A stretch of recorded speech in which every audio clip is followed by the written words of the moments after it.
Of course, is that of our passenger coaches.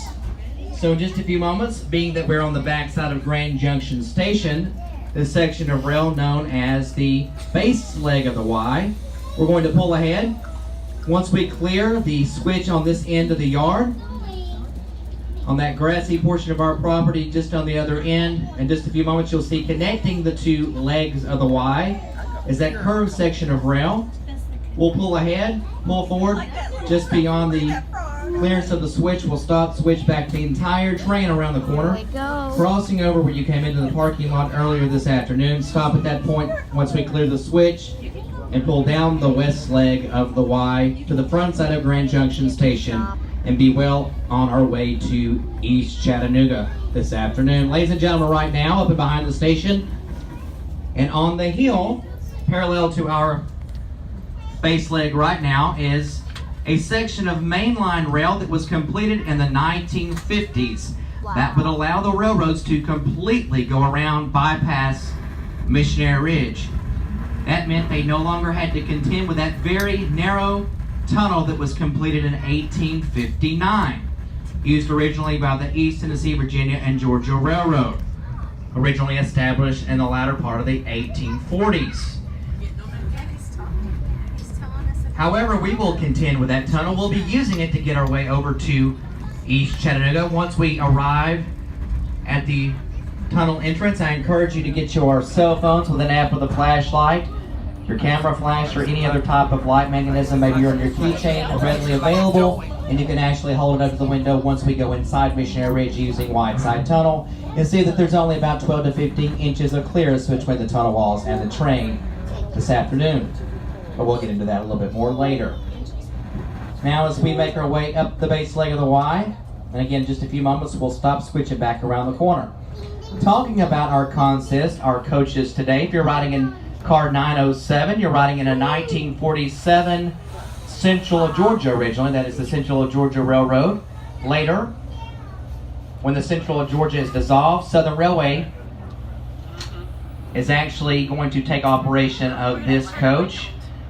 It was in the 500 series originally numbered, and then it would be in the 900, that is 907. You see the 906 as well, but 907 built for the Central, and 906 is the 1924 Central of Georgia coach. Now, if you're riding in that stainless car, A57, you're riding a Richmond, Fredericksburg, and Potomac Railroad car that was built in 1947 as well.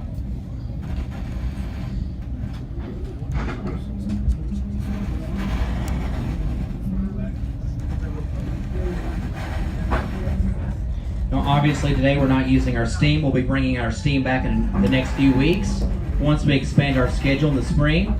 It takes a lot of work to get that fired up and ready. Just for 2 days it's not very practical, so once we expand our schedule and go to 5 trips a day, we'll begin bringing those back out.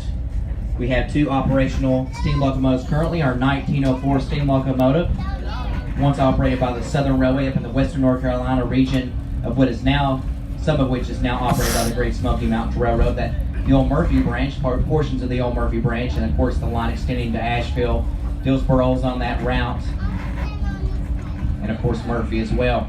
As we make our way around the Y, you see that everything to the main walkway, the left of the main walkway that is currently non-operational. So when we make our way down the west leg to the front side of the station, everything as we cross over the main walkway where you came up from the parking lot, everything to the right of the main walkway is currently operational as you view it in just a few moments from the train.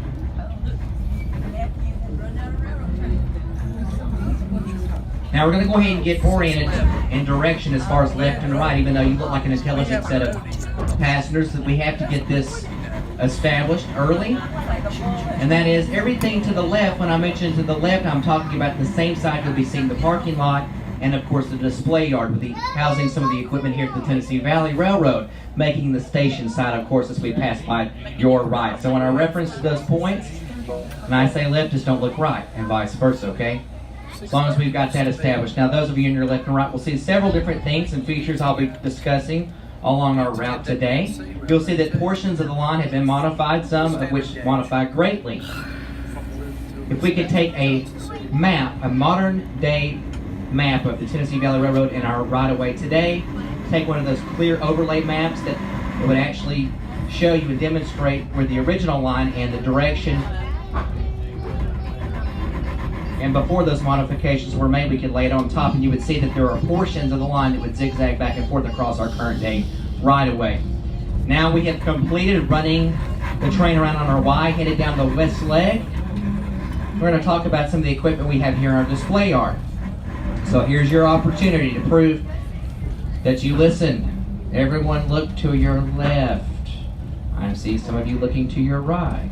See, it gets a little confusing when you're facing in opposite directions. Remember, the left is up the same side you see the parking lot and some of the equipment in our display yard. Now again, we talked about some of the non-operational equipment like the 5288 at Canadian National locomotive. You see the Atlantic Coast Line dining car we have down in our yard.